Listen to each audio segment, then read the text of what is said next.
It turns out that both the protagonist and the princess are two gods intertwined together, with the princess being the destroyer of worlds unintentionally due to her nature, with the protagonist being the only entity capable of slaying her. I have already explained the story of the game in a previous video, which you can watch by clicking on the link above or in the description. In this video, I will go over all the endings of the game. Seriously? You're just going to turn around and leave? Do you even know where you're going? The narrator, the charming and cunning character, turns out to be actually an honest being, placed in the narrative to direct the protagonist to destroy the god the princess is, as it is within her nature to destroy worlds if she goes free and lives on. The princess, as I explained in the previous video, is known as the ebb and flow or the shifting mount, a multitude or a pattern which brings about the death and destruction of worlds. The narrator, on the other hand, is the echo or memory of the creator of this universe and the gods within it, the protagonist and the princess, who intended to stop the end of his own world by seemingly splitting death and suffering, creating the princess to play the role while giving the constant, the protagonist, the choice to kill her. The creator is long dead now, as it turns out he was mortal, seemingly a human being, placing his own voice and memory as the narrator to direct and guide the protagonist. The catch is, the princess, being the shifting mount, is capable of transforming into whatever she is perceived to be. If she is perceived to be a weak prisoner, she would become one, and if she is perceived to be an invincible god, she also becomes one. That is probably the possibility for every single mortal as well, as they perceive or whatever thought they have, it becomes a reality. For example, if they want to murder someone, they can, due to the pattern or the ebb and flow, the princess existing. Therefore, the narrator avoids explaining everything from the get-go and withholds the information about who the protagonist and the princess are, in order not to plant a seed and let the protagonist have intrusive thoughts to transform the princess into unspeakable characters. Despite not being very convincing and acting very shady, simply dictating the protagonist to slay the princess and not to even speak to her and hear her side. If the protagonist decides to take the blade with him in the very first encounter that he has with the princess, and without much talk or indication, he charges the princess to stab her, where she is caught off guard and simply perishes without dodging or fighting. When stabbed, intrusive thoughts start to overwhelm the protagonist to whether it was actually that simple and if the princess is truly dead, to which the narrator yet again insists that she is, trying to dictate the narrative. If the protagonist lets the intrusive thoughts take over and checks for a pulse or pulls the knife, the princess starts breathing suddenly and turns out to be alive, despite having a knife lodged in her chest. This clearly portrays, no matter what, as long as the protagonist perceives the narrative differently, the impossible becomes possible. Essentially, the protagonist is a god called the Long Quiet, and the entirety of the world the protagonist and the princess are confined within is the protagonist itself, which means anything is possible within this realm. Therefore, the only way to kill the princess is to will it and think it. Thus, believing the princess is actually dead without second guessing it and leaving the basement, the princess does indeed stay dead. Trying to leave the cabin, the protagonist observes the vast and endless long quiet void, threads intertwined together. The narrator explains the truth and what truly his mission was. He explains how whenever he dies, his consciousness resets, and as the princess is part of him, she relives again with the new shape of the protagonist's perception. Therefore, as long as he lives, after killing the princess would be gone and not get revived. A world saved from certain doom isn't what you find. The narrator then explains the doomed fate of the protagonist, that he is destined to stay in the void all alone for eternity, living for eternity. This, of course, doesn't sit very well for the protagonist who has forgotten who he truly is and was, being placed in a mere mortal body. This concept is foreign to him, and as a mortal living in solitude for eternity, it seems mad. Here, he has the option to end it by using the knife to reset his consciousness, which would give rise to a new princess again. However, if he actually listens to the narrator, after lifetimes being alone, with time passing to the point that he doesn't know how long time has passed, he becomes accustomed to the loneliness and eternity, being a sleeping or half-sleeping god in his own void, fading into the time as a sensation and essence. This results in the good ending where the princess is slain and the extremely powerful protagonist is trapped within his own world, or essentially himself, keeping worlds and universes alive without death and suffering.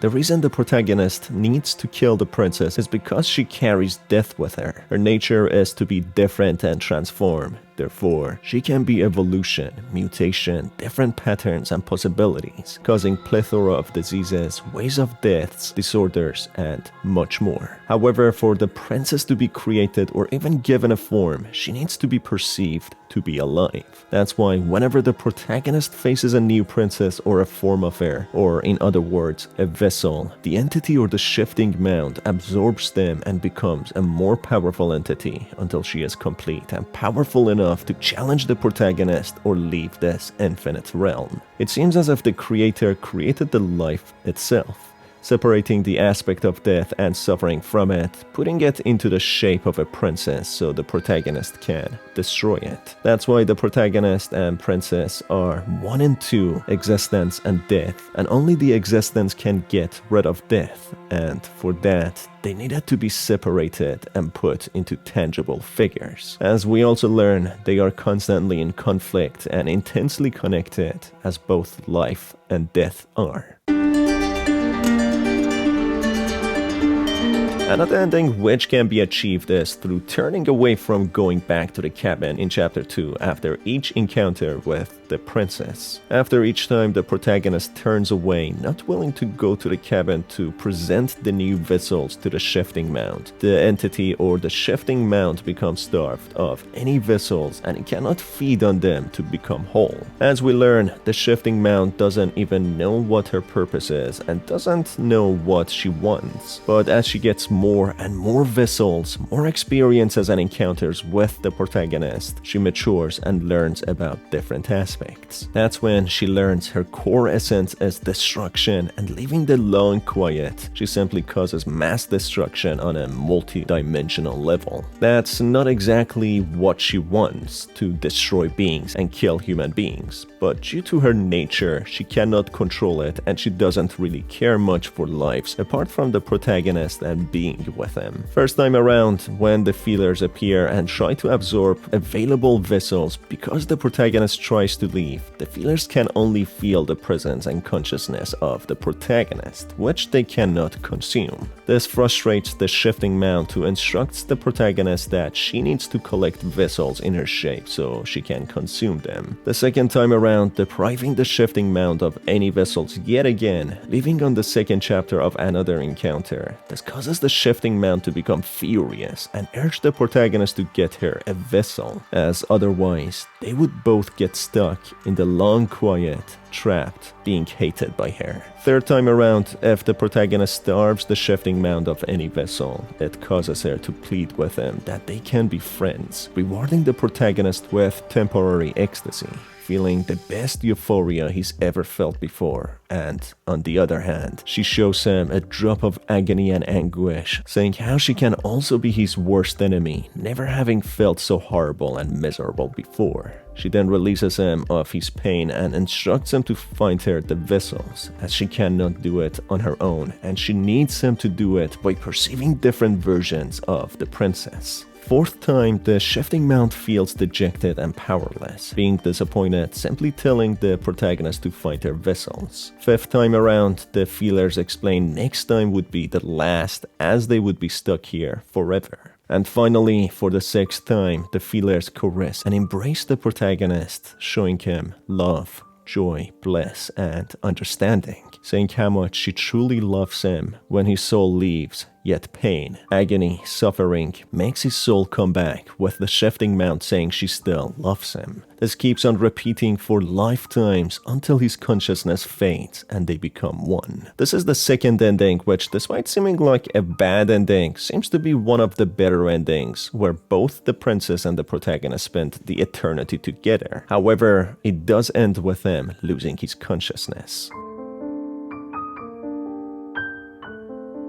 The third ending involves collecting all the vessels required by the shifting mount to be completed. This makes the shifting mount become whole, becoming her ascended form, fully separating from the long quiet and becoming independent. In her ascended shape, she urges the protagonist to join her and leave the confines of the long quiet and go to different worlds. Unfortunately, this would mean her nature would cause the worlds they travel to get completely annihilated, which she would not find her home there, as their vastness would not be happy within the limits of these universes. This would mean they would cause the destruction of many dimensions and worlds. Here, the protagonist has the option to resist her and fight her off, or simply join her. If the protagonist chooses to join her, as both the protagonist and the princess truly love each other despite their conflicts, as they are two from one, the princess becomes ecstatic and displays her happiness. The princess relying on the protagonist to break free, he tries to free himself, collapsing into himself when he suddenly feels his ancient body awakening from its long hibernation. He spreads his wings and body, expanding to a cosmos scale. However, the limit of the infinite and the construct presses against the protagonist, not letting him get out. That's when the princess comes out, saying that she loves and believes in the protagonist, extending her hand in help, which makes them join each other and break the unseen glass of the construct. Together, they step into the infinite new world, seeing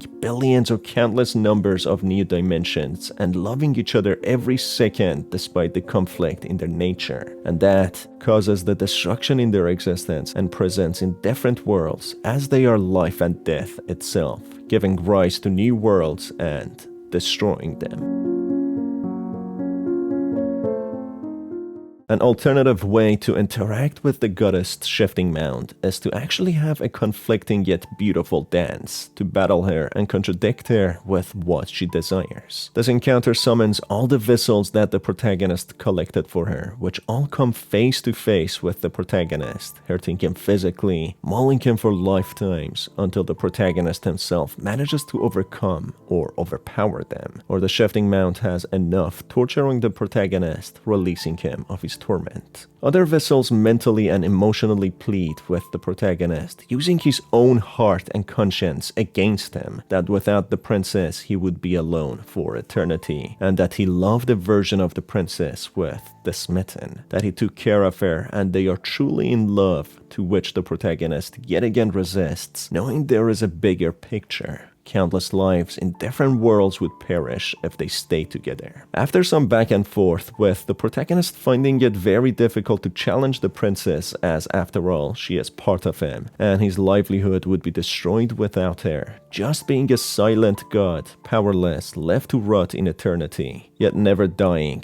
The voice of the hero emerges out of the blue, saying that the protagonist doesn't have to be alone anymore, as he is here to help and won't leave until they whether succeed or lose. That's when the construct starts twisting, losing its form and shape. The woods and everything else they encounter, taking the protagonist back to the source, the cabin. And here, depending on the playthrough, the appearance of the cabin and the princess can change. For example, she can be twisted and deformed if the stranger vessel was encountered. Otherwise, the cabin would look normal. The outside is filled with princess's vessels crawling on each other, filling the long quiet. Inside, the protagonist is presented with a very similar situation to choose whether to pick up the knife or not. Despite the choice, similar ending can be achieved. Just the dialogue between the princess and the protagonist changes. If he picks up the knife, the princess would notice it and would be on guard and resentful. But if he doesn't pick up the knife, she notices and seems surprised. While in the cabin, presented with the knife, as the voice of the narrator is absent, the hero and the protagonist reminisce the good old times, and despite the narrator's down-to-business pragmatic attitude, they miss him very much and wish him well, even though he was just an echo. Do you need me to describe things? That'd be nice. A little comfort in an almost unfamiliar place. Oh, you made it here too? We never really got to talk to her, did we? This one, I mean. No hard feelings about taunting us with our deaths, by the way. I thought it was funny. Not sure about the others, though. Yeah, it's dead silent in here. Whatever it was that was left of him, I don't think it could handle you waking up to godhood. Pretty sure he got obliterated. Really goes to show how much you've grown up. Killing somebody across every iteration of reality just by existing. I don't even know what I would do if I were in the driver's seat with that kind of power. Me too. He was a lot of fun. Really easy to mess with. Yeah, it's complicated. He put us through hell, but he's been part of us since the very beginning, hasn't he? The interior of the cabin is, well, it's not really a cabin, is it? It's that terrifying blend of everything. Only it doesn't feel so terrifying anymore. The hero, in memory of the narrator, describes the scenario, trying his best to be just like the narrator. This time around, there is no pretense anymore, and the princess knows fully who the protagonist is and what he is here to do. Except this time, she is not bound to any chain anymore, as there is no need for physical restraints any longer. Both entities fully knowing what they are and what they are capable of. At first, resentful yet knowing the protagonist is here to slay her, seeing he has no knife in hand, she is surprised. She asks the protagonist to have a chat before killing her, so maybe they can have some last words before never seeing each other again. Entities that have been together for lifetimes and eternities. While sitting together, the princess explains that they are no longer in the construct and the long quiet. They are in an unfamiliar space unknown to them, and she entertains the possibility if they would leave, it would probably only be them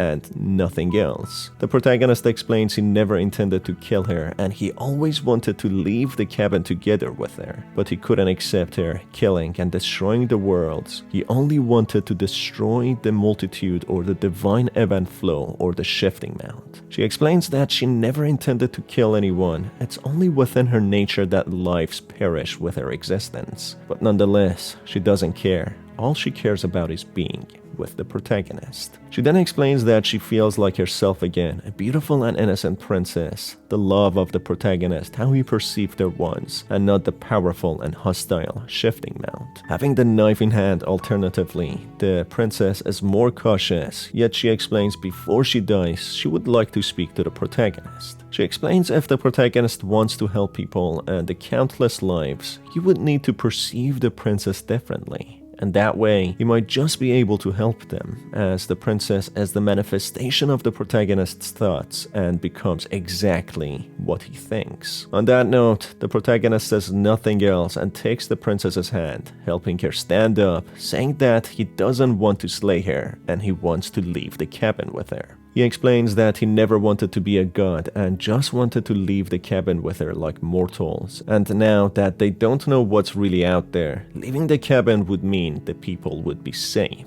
Only with the princess and the protagonist stuck in a void together forever. Something that they would like as they are shaped to love each other. The voice of the hero leaves the lovebirds to go on their own journey, wishing them well, and that they need to figure out the rest on their own, and that he would be all okay in the cabin, and the rest of the voices will probably accompany him soon. This time around, there is no voice or violence anymore between the princess and the protagonist, and for the first time, the princess is unsure and scared as she doesn't have any role to play any longer, which could mean she is devoid of death now, and she is the damsel the protagonist perceived her as and loved very much, being herself yet devoid of all violence and death. Both princess and the protagonist say they love each other and would rather be in nothingness and the void, the scariest and worst place, but as long as they are together. That's when they open the door together, stepping into the unknown. This by far seems to be the best ending. However, it is not 100% clear if the princess still carries death with her or not. But by the looks of it, as they were in a different construct and the princess had a more limited shape and form, especially saying that she feels scared like never before, unsure of her role as she doesn't have any other role to play and she is not part of the narrative any longer. It could mean they are in fact going into the unknown territories of the narrative, something that hasn't been written,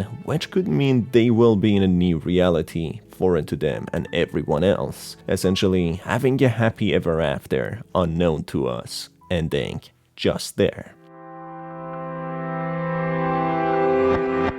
The other possibility is taking the knife down, going to the basement and actually intending to slay the princess to end it all. The protagonist explains he has been given an impossible choice and the universe has been cruel to him, explaining he never wanted to be a god and kill the only person he loves, and the princess says the same thing, that the narrative has been cruel. At this point, the protagonist doesn't want to kill her and doesn't want to be a god anymore, as long as he can be with the princess, but the princess explains this simply cannot be a possibility for them. With tears in his godly eyes, the protagonist apologizes, and with a trembling hand, he plunges the knife into the princess's chest, who doesn't dodge anymore and let the inevitable happen. On that note, the princess says what's done is done and she always loved the protagonist and wishes him the best for what is to follow. With this, the princess disappears and all the protagonist feels within him is a light, burdenless weight in the corner of his heart, the memory and the distinguished existence of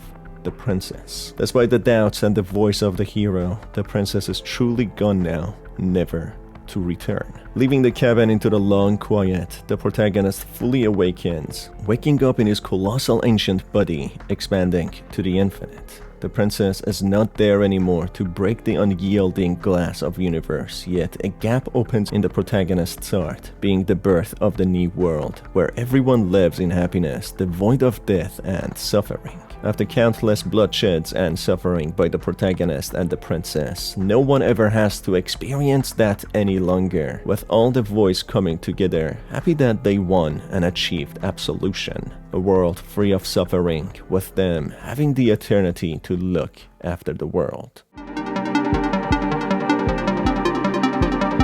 Finally, the last ending is going into a loop, forever staying with the princess in a state of forgetfulness and conflict, something they would rather have and do than not being with each other.